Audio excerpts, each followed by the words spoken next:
জান্নাতে ঢোকার আগে রব্বে কারীম কিছু নিয়ামত দিবে গো। জান্নাতীদেরকে আল্লাহ বলবে, বান্দারে দুনিয়াতে কিছু নিয়ামত আছে যা আমি নবী রাসূলকেও দেই নাই। কেউ যদি দোয়া করত আমি আল্লাহ তার দোয়াও কবুল করতাম না। এমন কিছু নিয়ামত আছে যা দুনিয়াতে সবাই চায়, সবাই চায়, সবাই চায়। আমিও চাই, আপনারাও চান, সবাই চায় রে, কিন্তু আবার চাওয়ার সময়ও জানি এটা পাবো না। এমন কিছু নিয়ামত আছে যা আমিও চাই, আপনিও চান, আবার আমিও জানি, আপনিও জানি এটা পাবো না। আল্লাহ বলেন কিছু নিয়ামত আমি দুনিয়াতে নবী রাসূলকেও দেই নাই। এই যুবক ভাইরা বলুন তো দেখি, কোন নবী রাসূল যদি দোয়া করত, আল্লাহ আমারে দুনিয়ার থেকে আপনি নিয়েন না, আমারে চিরঞ্জীব বানায়া দেন, কবুলিত নবীরার এই দোয়া কবুলিত কথা কই না দি। কোন মানুষ যদি মক্কায় গিয়ে দোয়া করে, আল্লাহ আমার আপনি মরণ দিয়েন না, মরণ দিয়েন না। মক্কার ইমাম সাহেব 8-10 জন একখানো করে দোয়া বলে, আপনারা সবাই মিলে দোয়া করে আমার যেন আল্লাহ মরণ না দেয়, দোয়া কবুলিব। যতদিন বেঁচে থাকবেন মক্কার কিনারায় বসে যদি পৃথিবীর সব আলেমদেরকে নিয়ে দোয়া করেন, আল্লাহ আমার মরণ দিয়েন না, মরণ দিয়েন না, বলুন দোয়াটা কবুল। এই নিয়ামত কোনোদিন দুনিয়াতে পাওয়া যাবে না, তবে আমরা চাইনি। ওমা কথা কাটা, কেউ কি মরতে চায়? আমিও চাই না, আমার হুজুরও চাইতো, আমার ভিড়ও চাইতো না, ঠিক নেই? কেউ মরতে চায় না রে, কেউ মরতে চায় না, কিন্তু আমরা জানি মরতে হবে। আমরা সবাই জানি মরা লাগবে, সবাই জানি মরতে হবে, কিন্তু এটাও জানি বাঁচতে পারবো না, কিন্তু কেউ মরতে চায়ও না। বাস্তব না বাস্তব? কেউ মরতে চায় না, কিন্তু মরা লাগবে, এটা সবাই জানে। আল্লাহ কয় এই নিয়ামত আমি দুনিয়ার জমিনে কাউরে দিব না। তার মানে এই আফসোস আছে না নাই? আপনারা আল্লাহর রাস্তায় একটু আওয়াজ দেন। আমার কাছে মনে হইতো যে আমি ময়মনসিংহ কোন এলাকাতে একটু ওয়াজ করতেছি, কিন্তু শহীদ বাড়িয়া তাইছি। আপনারা তো আওয়াজ জন্ম দেন আমি জানি, কিন্তু আপনারা আজকে যে বাপটা কেন লইছি, আসলে আমি সেতি না, তো আপনারা সেতেন কেমনে? কথা তো সত্য। আমারও যদি খালি এটা একটু বালা করে দিতে, তাহলে সেতি কেমন এটা আমিও দেখাই দিতাম। পারি না তো, গলায় জুড়ে না, বেশি করতে গেলে আমি আমার মানে ভোল্টেজ কমে জায়গা কুলাইতে পারি না, আমি মাইকেল লাইতে আমার খুব কষ্ট হয়। এর লেগে আমিও সেতি না, আপনারাও সেতেন না। সব গুরুস্থানের ভাড়া কারো যেমন খালি জিয়ারতের বাকি দিমু, জিয়ারত করাই। কথা কি বুঝতেছেন? হাতে পায়ে ধরে বলি একটু কথায় আওয়াজ দিয়েন, দিলে আমার কথা বলার আগ্রহ বাড়ে। আপনার ভাববেন না জোরে হলে দাম বেড়ে যাবে, আপনি না দাম বাড়ার লাগে বাউন বেড়াইতে হবে। বাউন বেড়ে যে পরিমাণ প্রোগ্রাম করতেছি, সব বনা সব বনা কটা যে করছি আমি সবই মিলাইতে পারি। জনমের খরা করছি আমি, জনমের খরাম করছি, সব বনা সব বনা। তা আমি আপনাদের আওয়াজ চাই শুধু আমার সুবিধার্থে, একটু আওয়াজটা তো আমিও বাড়াইতে পারি। কথাগুলি দিলের কান লাগায় শুনেন এবং দেখেন যুক্তিতে আপনার বনেনি। আমার প্রতিটা কথা আপনি মিলান, নিজে নিজে প্রশ্ন করেন যে প্রতিটা কথা বাস্তব কিনা। কোন মানুষ কি মরতে চায়? আমি চাই, আমি হুজুরও চাই না মরতাম, আমিও বাঁচতে চাই। সবাই মরতে চায় না, সবাই বাঁচতে চায়, বাঁচতে চায়, কিন্তু বাঁচাতে যাবে না সেটা আমি জানি, আপনিও জানেন, ঠিক নেই? সবাই জানি আমরা দুনিয়ার জমিনে থাকবো না, এই পৃথিবীতে কেউ থাকতে পারে না, আমরাও থাকবো না জানি, কিন্তু এরপরও বাঁচতেই চাই। আল্লাহ কয় আফসোস দুনিয়ায় থাকবে রে, পুরা হবে না। এই আফসোস দুনিয়ার জমিনে থাকবে, কোনোদিন পুরা হবে না, কোনোদিন পুরা হবে না। যুবক ভাইরা আমার, 2 নাম্বার দেখেন তো মিলেনি। কোন মানুষ কি বৃদ্ধ হইতে চায়? আমি চাই, আপনি চান, আপনারা চান না, এটার বাস্তব প্রমাণ হইল। সাদা দাড়ি লিয়া জায়গা ছিল না, এবার সময় খালু যাই জিজ্ঞাসা চাচা এটা কিতা করলে? ওমা আপনি তুই দাড়ি সাদা আছেন, খালা করছেন কে? আরে নাইলে বুড়া দেখা যায়, বেশি বুড়া দেখা। তার মানে কি তা চাচায় জোয়ান হইতো চায়, বুড়ো হইতো চায় না, এটা বাস্তব প্রমাণ। আমি মিরপুর থাকতাম একবার, প্রায় 3 বছর থাকছি, প্রথম জামানা আমি ঢাকা থাকতাম। তা আমার বাসার সাথে সেলুন আছে, সেলুনের বেড়ার সাথে আমার ভালো সম্পর্ক আছে। দেখলে আমার এলে বয়ে রাখবি না, তাড়াতাড়ি দেওয়া দিবি, তো হ্যাঁ রেডি থাকে, কারণ আমি 2 টাকা বেশি দিই, তুই আমার একটু বাড়ায় তাড়াতাড়ি লাগবে। তুই একদিন গিয়া দেখি এক মুরব্বী বসা, তখন আমি আরে কইলাম যে রে আমি না একার রয়েছে কৌজুর এর শেষ করে আপনার দিয়ে দিন। আচ্ছা যাক অহন তো বেটা ঠাইনা লামাই তাম না, আমি বইয়া পত্রিকা পড়তেছি, কতক্ষণ পড়ার পরে কিতাব শেষ হয়েছে না, কৌজুর এই শেপটা কইরা মাথা শেষ করছে আর অহনের শেপ করবো, শেপ করার ক্ষেত্রে আমি টাকা গেছি, এই বুড়ার সামরা পর্যন্ত দল হয়ে গেছে, কিন্তু হে আইসে শেপ করতে, শেপ যে করতে আইসে এখন গাল যে বাইঙ্গা আমাই গেছে গা এমনি একবার গাত হয়ে গেছে এই শেপটা। ওহন এখানে যে বেলিট লাগাইবো এটা তো গাতা, গাতার ভিতরে বেলিট উঠলে তোর সামরা ঢুকে যাবো গা। ওহন সেলুনের বলা হইতেছে কথা যাও গালটা ফুলান গাল ফুলান, তখন হেতে এমনি দে একটু দে জুন নাই শৈল জিব্বা দিয়ে ঠেলা দেয়, আবার জিব্বা লয়ে বিতে যায়, অহন কয় গালটা তো খাইতে হা হা আমি যেতাম প্রোগ্রাম হেতে অহন গাল লিয়া তামাশা শুরু করছো। তা আমার একটা আমি একটা কাজ কর দেখ খাটের টুকরা নিয়ে সেটা একটা ঠিকা দে। উনি কথা কইছি যে মুরব্বী হন এই শেপ বাদ দিয়া গার গোড়ায় হয় কেটারে বেড়া যে আমার লগে এমন লাগা লাগছে, ইত্রামি করেন হাইজলামি করেন আমার সাথে, আমি আপনাকে ইত্রামি করতেছি, আমি কে ইত্রামি করলাম একটা খবর একটা উফরে এই গালের মধ্যে শেপ করা শুরু করছেন। যদি বুঝতাম না হিন্দু লোক তো মাইনা নিতাম, মুসলমান বোঝা যায় এরপর আপনার গালের মধ্যে জিব্বা দিয়ে ঠেলাই হইলে চেক করতেন, আপনি ইত্রামি তো আপনি করতেছেন। এখানে বেড়া যে আমার সাথে এমন লাগা লাগছে, লাস্ট টাইমে বললাম চাচা উনেন রাগাটা ফিরে লাভ নেই, বয়স তো মিনিমাম 70 হয়ে গেছে, আর এটি না কাটলে কি তাও নাহলে বুড়া দেখা যায়। আমি কইলাম আপনি কি তার জোয়ান হইতে চাইতেছে, আমি কি জোয়ান হয় না বেশি এতে জোয়ান হইতো চায় এর লিগে শেপ করতে। একটা মানুষ চায় না সে নিজে বৃদ্ধ হইতো, চায় নি ওই সাদা যদি বেশি দাঁড়িয়ে হয় তাহলে দাড়ি খাটে না, কিন্তু এটা খালা করে না, উদ্দেশ্য কি তা বুড়া যাতে না দেখা যায়, ঠিক নেই। পৃথিবীর কোনো মানুষ চায় না বৃদ্ধ হতে, আমিও চাই না, আপনিও চান না, কেউ না, সবাই জোয়ান হইতে চায়। কিন্তু বলুন আমি আপনি যে বৃদ্ধ হব এটা আমরা জানি, কথা হয় না, আমরা চাই না বৃদ্ধ হতে, কিন্তু আমরা যে হব এটা আমরা নিজেরা আবার জানি, কি আজীব অবস্থা। আমরা মরতে চাই না, আমরা যে মরণ লাগবে, বৃদ্ধ হতে চাই না, বৃদ্ধ হতে হবে এটা আমরা নিজেরাও জানি। আল্লাহ কয় আফসুস, দুনিয়া আফসুস, সব আফসুস আমি আল্লাহ পুরা করতে দিব না। পৃথিবীর কোন মানুষ চায় না গো এই মানুষটা বৃদ্ধ হোক, কিন্তু বৃদ্ধ হতে হবে, তার মানে দুনিয়ায় সব আফসোস পুরা হয় না, বাস্তব না বাস্তব। 3 নাম্বার হলো প্রত্যেকটা মানুষ চায় সুস্বাস্থ্যের অধিকারী হইতো, কথা হয় না ঠিক নেই। যারা 5 ফুট এরা চায় 6 ফুট 7 ফুট হইতো, লম্বা হইতো। যারা চিকন মানুষ আমার মতো, আমিও চাই একটু মোড়া হইতাম, আমার সারা জীবনে একটা আশা মোড়া হইতাম, কপালও নাই করবেন কিন্তু আমার স্বাস্থ্য নেই, আমি একটা সারাটা জীবনে একটা টেনশন তাই। আবার মুড়ার দ্বারে যায় করে ভাই আপনার মতো বডি দিলে ভালো আছি, ফ্যাট লইয়া উঠতে পারি না, বইতে পারি না, এরকম ফাতলা চিতলা বডি হইলে তো ভালো আছে, আমি আর ফ্যাটের ভাই যাই কই না আমার দরকার আছে, আর হ্যাঁ আমার ভাই চাই কয় ভাই এইরকম ফাতলা চিতলা হইলে ভালো আছে। তো হইলাম যে তুই কপালতা পাদে যে তুইও আফসোস আমারও আফসোস, কারণ দুনিয়া আফসোসের যায় দুজনের আফসোস, মুডায় চাই চিকন হইতো, চিকনে চাই মুড হইতো, কপালের দোষ, আফসোসের জায়গা, ঠিক না বেটি? আল্লাহ কয় দুনিয়া আফসোসের জায়গা, এখানে কোনোদিন আফসোস পুরা হবে না, চাইলেও কাম হইতো না, চাইলেও কাম হবে না। আমিও জানি আমার স্বাস্থ্য হইতো না, কিন্তু আমি আফসোস করি। আবার মুডা যে ব্যক্তি অবস্থা জানে যে না খাইতে খাইতে খাইতে এরপরে উখানি লাগে, খাওয়ানো ছাড়ে না, মুডাও কমে না, আফসোসের জায়গা আফসোস থেকে যাবে, কিন্তু জানি তারপরও আফসোস করি। আল্লাহ কয় দুনিয়াটাই হলো আফসোসের জায়গা,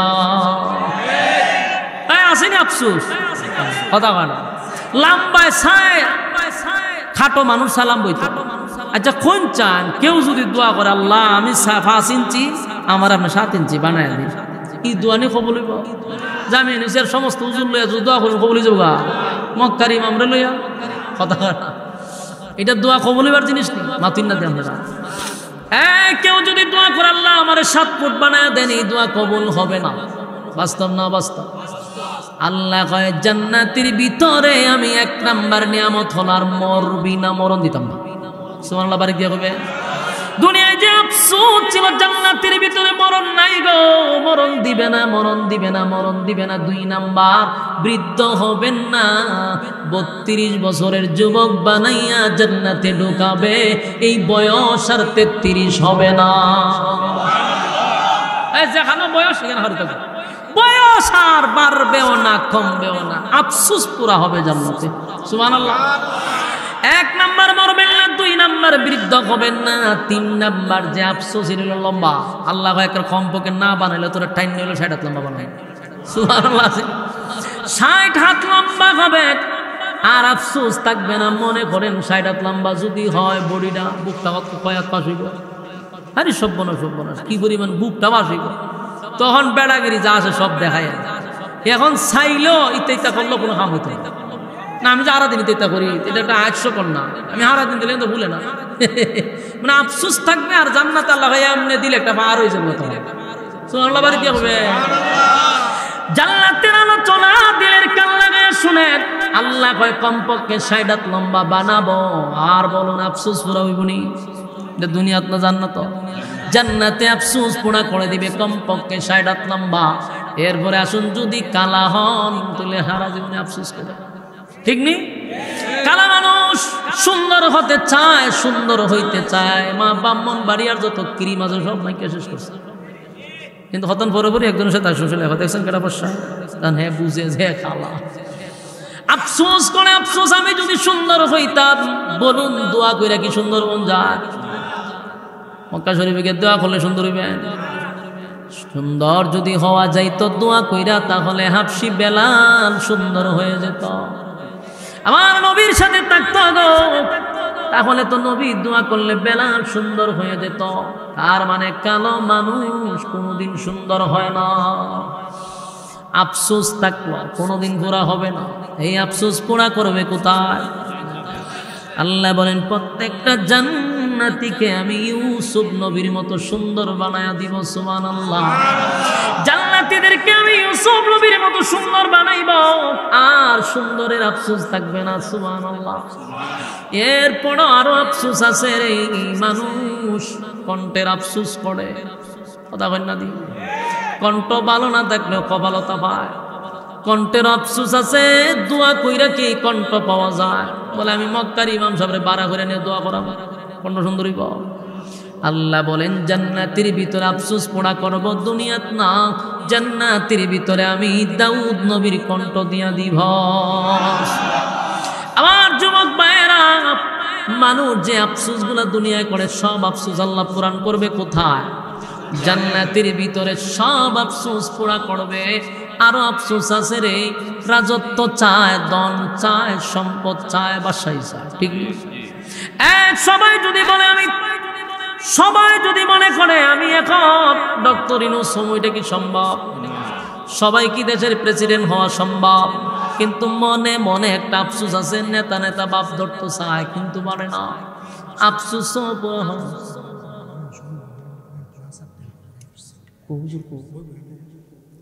বসেন বসেন, হুজুর আইতাছে, হুজুরে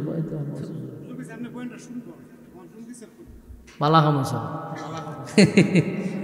ব্যাটারির যা চার্জ আছে না অনেকবার সব গেছে, সব ভনার সব।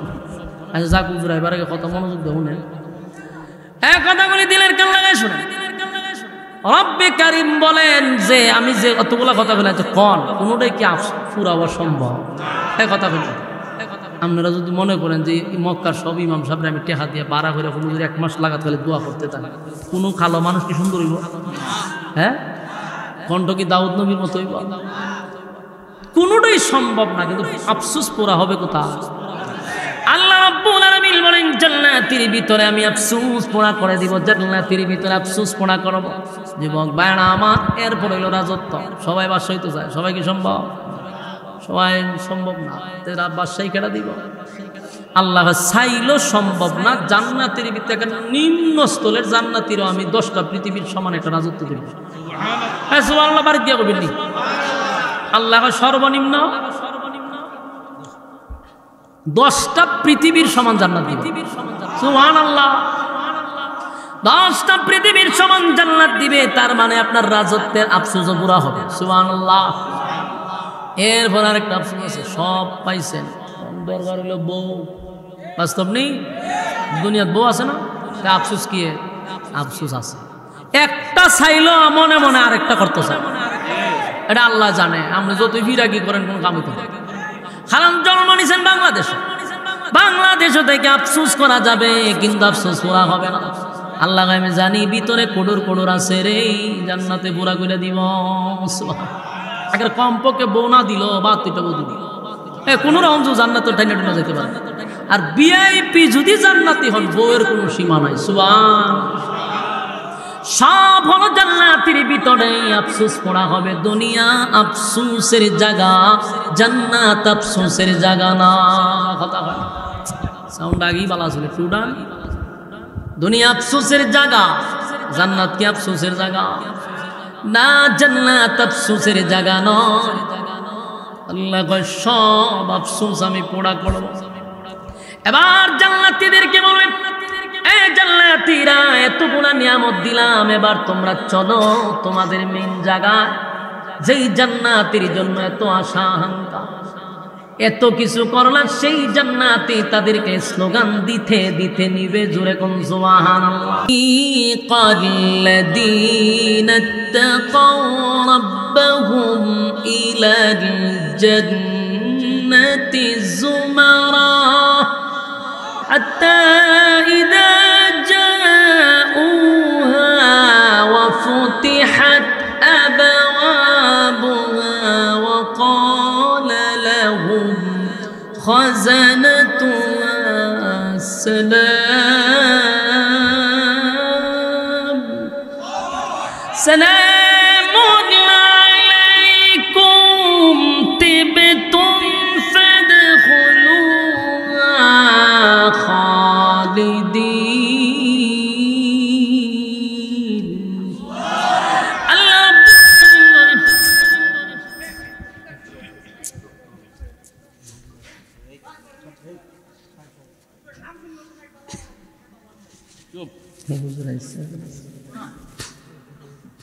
আপনাদের জন্য সুখবর যে আপনারা ব্রাহ্মণবাড়িয়াতে এত বড় একজন রাহবার পাইছেন। সারা বাংলাদেশে আমরা জানি যে হুজুরের একটা কথা অথবা একটা বাক্য এর মূল্যায়ন আছে না নাই? একেবারে নিম্ন থেকে নিয়ে উপর পর্যন্ত। এটা আমি বুঝতে পারছি আমার মাহফিলের সময়। হুজুরের কথার কত দাম এবং কত ওজন, এটা যখন দ্বিতীয়বার মাহফিলটা আবার করানো হয়েছে, আমি ঠিকই বুঝতে পারছি। তা আল্লাহ তাআলা এমন একজন ব্যক্তি আপনাদের ব্রাহ্মণবাড়িয়াতে রাখছে, আমরা কদর করা দরকার। হুজুরের হায়াতে আমলের জন্য আমরা দোয়া করি। আমি আমার কলিচাটা দিয়ে হুজুরকে মহব্বত করি, ভালোবাসি, একমাত্র লিওয়াজহিল্লাহ, এটা আল্লাহর জন্যই। হুজুরের জন্য আমার এলাকায় যে মাদ্রাসা এখন দেখতে পারতেছেন, এর পিছনে সবচেয়ে বড় মেহনত এবং হুজুরের সবচেয়ে বেশি গাম জড়াইছে।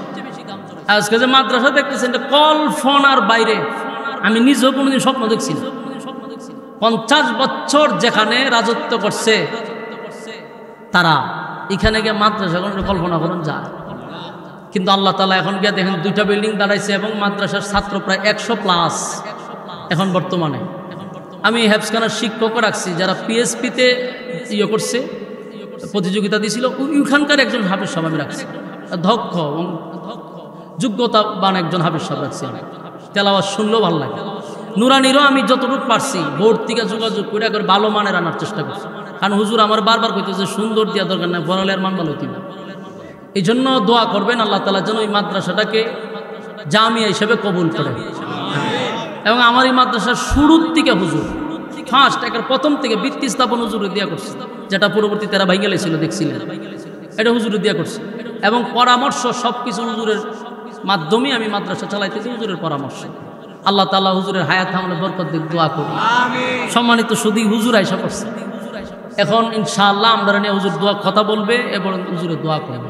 আমরা হুজুরের নসিহত শুনবো এবং হুজুরের সাথে দোয়া শরীক হইব। আল্লাহ আমাদেরকে এই কথাগুলোর উপরে বলনেওয়ালা শুননেওয়ালা উভয়কে সহি আমল করার তৌফিক দান করুক, আমিন। আপনি দোয়া করেন। মাগিল আছে জি না, কথা শেষ করলেন না।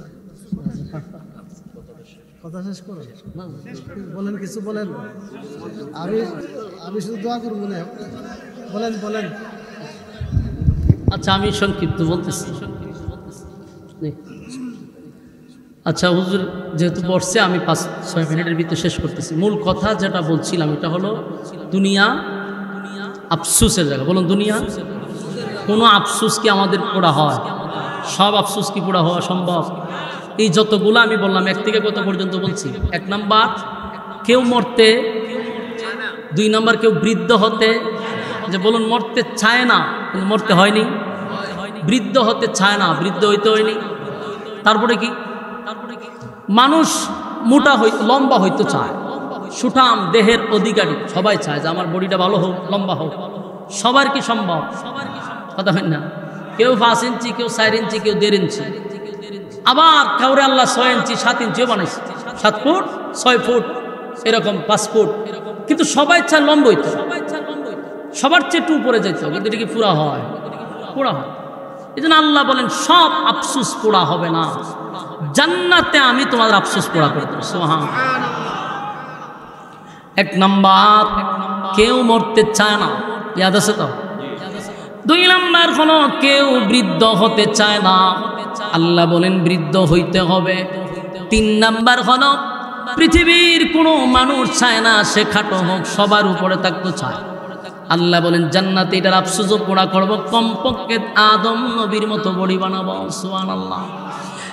মানুষ সুন্দর হতে চায়, ইউসুফ নবীর মতো সুন্দর আল্লাহ জান্নাতে বানায়া দিবে। মানুষ কণ্ঠ চায়, দাউদ নবীর মতো কণ্ঠ দিবে। সুবহানাল্লাহ।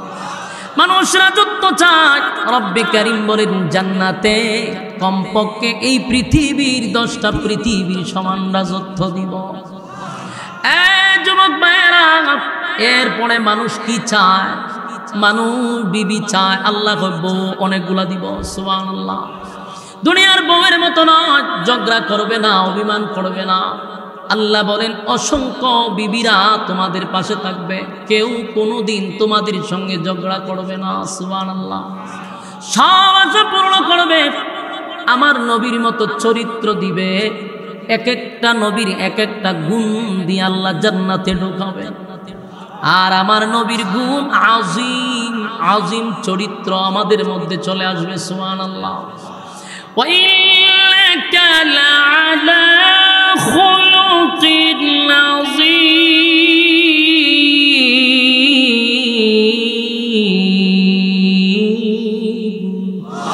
আল্লাহ রাব্বুল আলামিন বলেন আজিম চরিত্র হবে প্রত্যেকটা জান্নাতীর, কারণ জান্নাতের ভিতরে যদি চরিত্রের সমস্যা হয় উপায় নাই। এই জন্য আল্লাহ বলেন আজিম চরিত্র দিয়া জান্নাতে ঢোকাবো। এবার জান্নাতীদেরকে মিছিল দিয়া দিয়া ফেরেশতারা নিয়ে যাবে। সুবহানাল্লাহ। মিছিল দিয়ে দিয়ে নিয়ে যাবে। রব্বে কারীম বলেন ফেরেশতারা যখন তাদেরকে নিয়ে যাবে, জান্নাতে ঢোকার আগে গেট থাকবে, বড় বড় গেট। এই প্রথম গেটের কাছে যাওয়ার পরে জান্নাতীরা মনে করবে এখনই জান্নাতে চলে আসছি। সুবহানাল্লাহ। জান্নাতের গেটের কাছে এসে চিৎকার দিয়া বলবে এই তো আজকের থেকে আমরা চিরস্থায়ী সুখে শান্তিতে থাকবো। মানুষ গেটের কাছে এসে জান্নাত মনে করবে। এখন বুঝেন গেটটা কেমন সুন্দর। সুবহানাল্লাহ। দুনিয়ার এমন কোন ডিজাইন নাই যা কল্পনা কোনোদিন করতে পারবে। দুনিয়ার এমন কোন মেধা নাই জান্নাতের নাজ নিয়ামত নিয়ে আপনি চিন্তা করে পাইবেন, কল্পনা করতে পারবেন না। আল্লাহ এত সুন্দর গেট বানাইলো যে গেট দেখিয়া জান্নাতীরা মনে করবে এটাই জান্নাত। তাই তারা গেটের কাছে খাওয়া দাওয়া শুরু করবে, ঘুমানো শুরু করবে যে এই জান্নাত আই বসে। জান্নাতীরা বলবে না, এটা জান্নাত না, এটা জান্নাতের গেট, সামনে যাও। জান্নাতীরা সামনের দিকে অগ্রসর করবে। যাওয়ার পরে আর একটা সুন্দর বিশাল একটা গেট দেখতে পাই। ওই জান্নাতীরা মনে করবে এটাই জান্নাত, আর কোনো সন্দেহ নাই।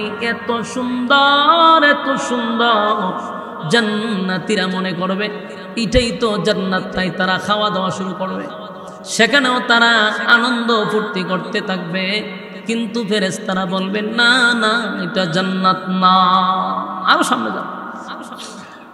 জান্নাতীরা সামনে যাওয়ার পরে জান্নাতের গেট 8টা দরজা থাকবে, 8 জায়গা থেকে জান্নাত, 8টা গেট থাকবে, এক একটার দূরত্ব বিশাল। সুবহানাল্লাহ।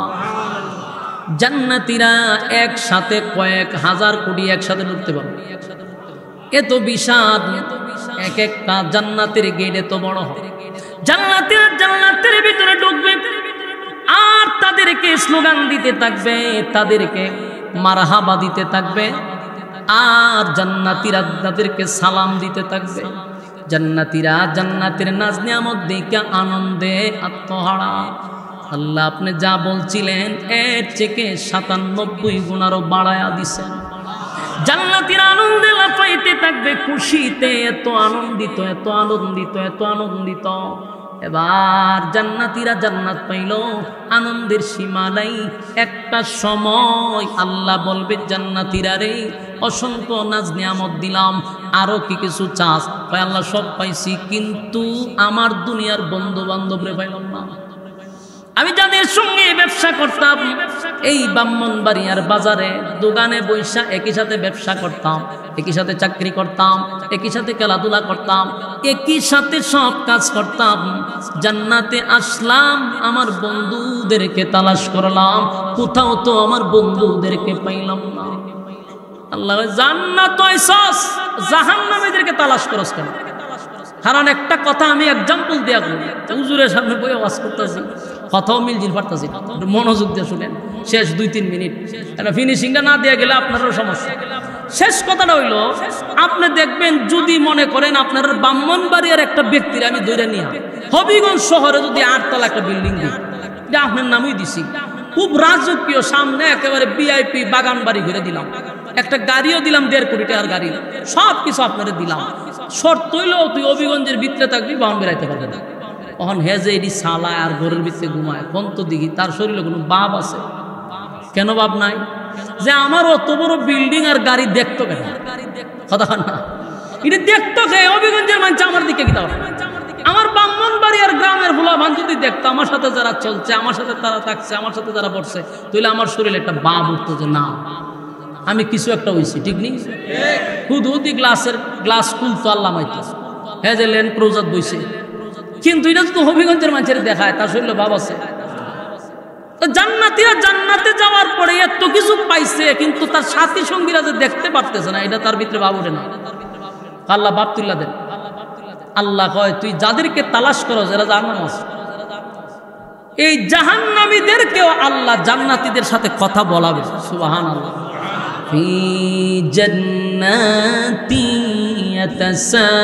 ইয়াতাসাআলুন আনিল মুজরিমিনা মা সালাকাকুম ফি সাকার।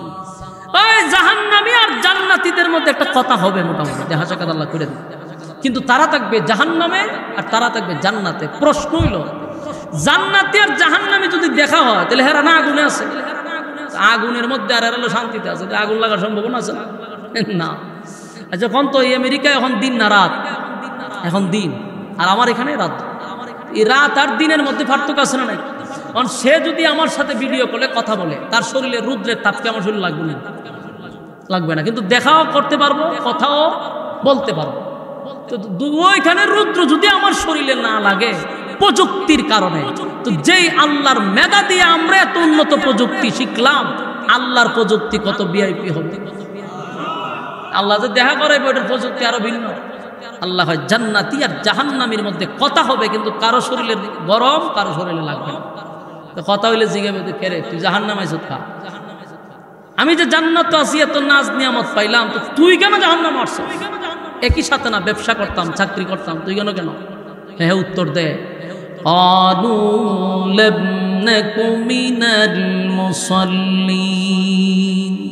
এক নাম্বার হলো দুনিয়াতে তুই মুসল্লি ছিলি, আমি মুসল্লি ছিলাম। কথা বুঝতেছেন? মুসল্লি কি? নামাজ। জান্নাতীরা বলবে, জাহান্নামীরা বল কেন জাহান্নামে আসলি?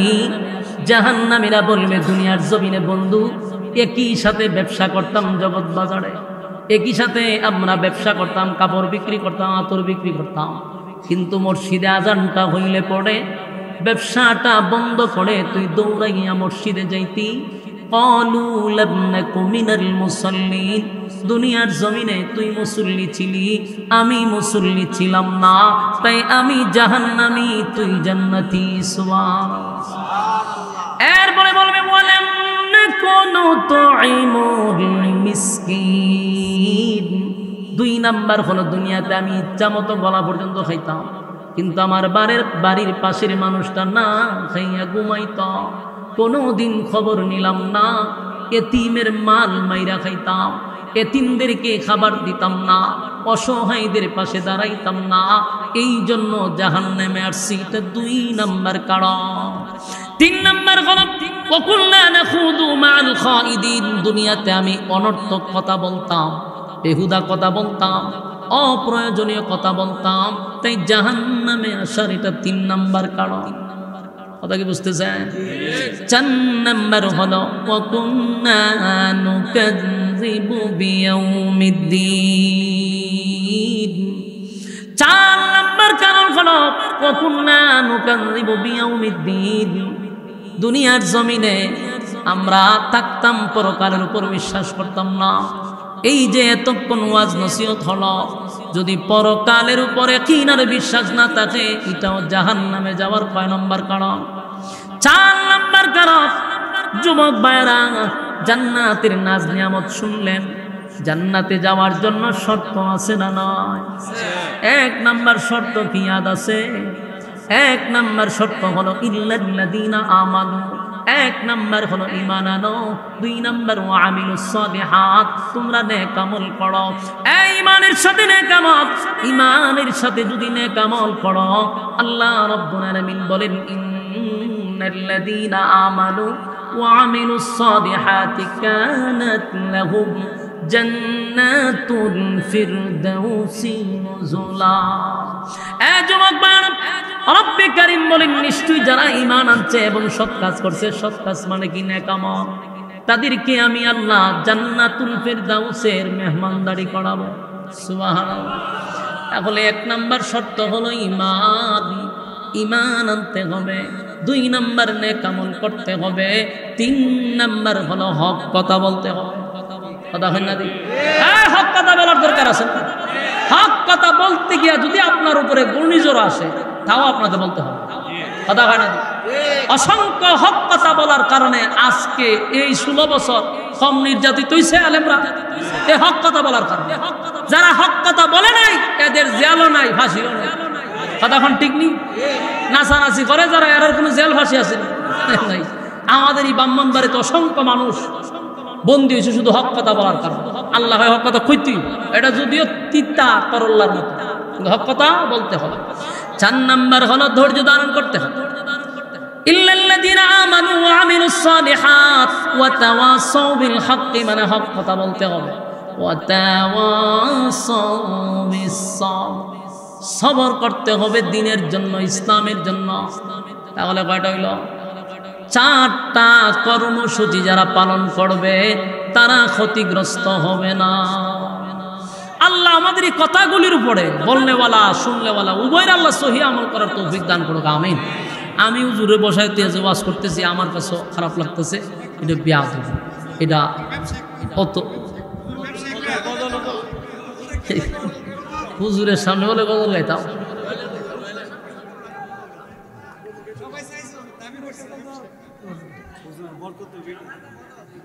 আপনারা বুঝেননি বই রয়েছে দেখাটা, এরপর আপনারা আবদার করতেছ।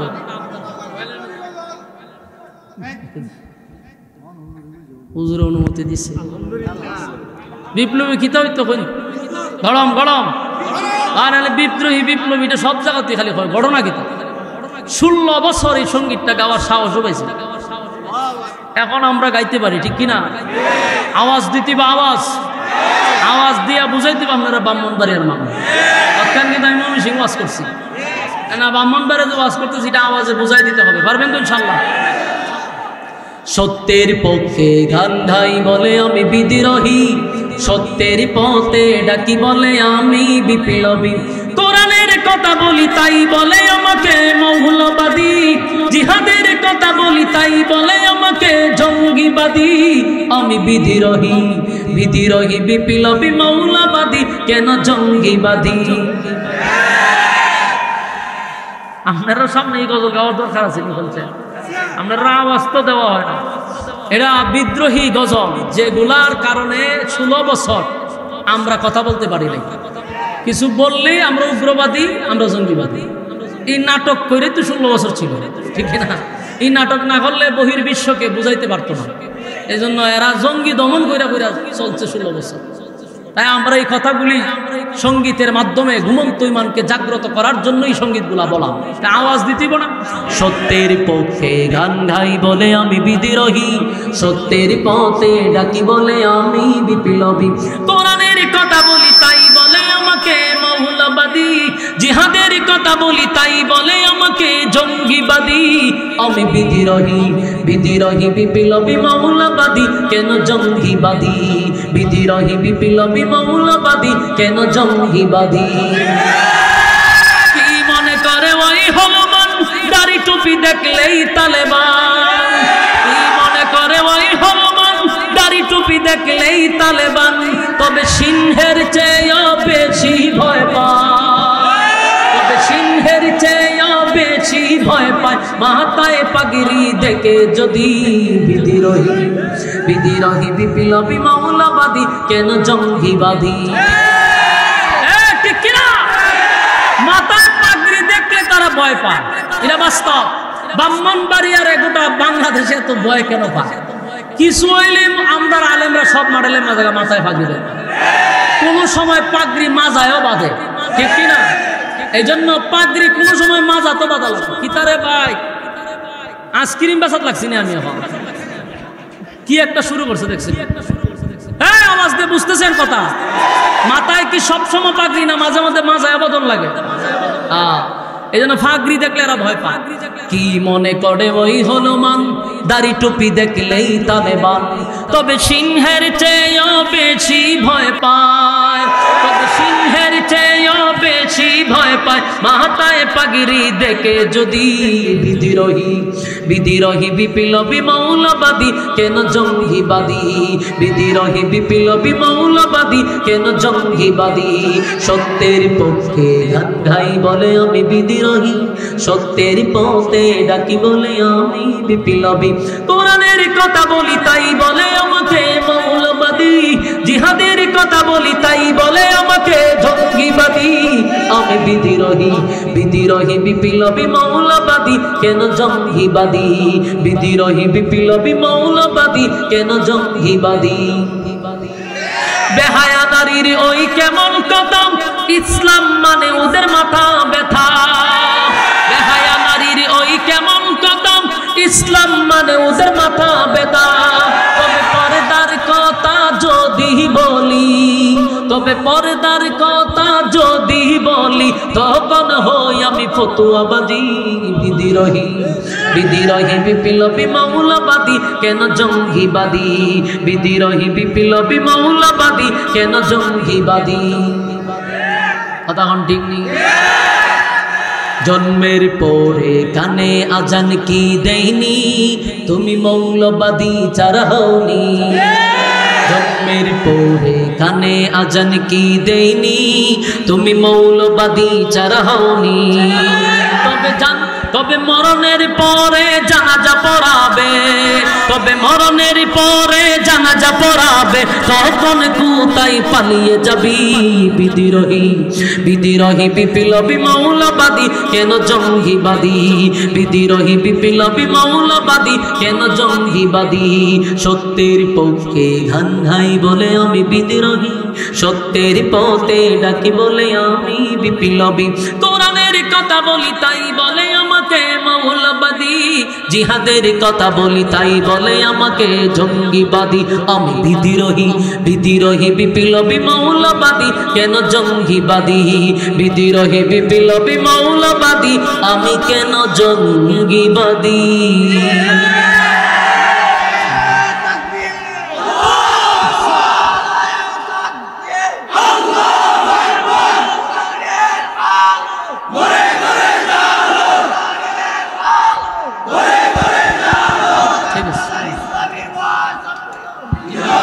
সম্মানিত সুধী, এতক্ষণ আমরা যার অপেক্ষায় আজকের মাহফিলের মধ্যমণি উপমহাদেশের প্রখ্যাত আলেমে দ্বীন, বিশিষ্ট হাদিস বিচারক, আমাদের ব্রাহ্মণবাড়িয়ার গর্ব, হাজারো আলেমদের উস্তাদ, আমাদের রাহবার, বাংলাদেশ খেলাফত মজলিসের সম্মানিত মহাসচিব, বাংলাদেশ হেফাজতের সম্মানিত মহাসচিব এবং রাজপথের লড়াকু সৈনিক আল্লামা শায়েখ সাজিদুর রহমান সাহেব দামাত বরকাতুহুম হযরত ইনশাআল্লাহ দোয়া করবেন, আমরা আমিন বলবো ইনশাআল্লাহ। একজন উঠেন না, এখন যদি কেউ উঠেন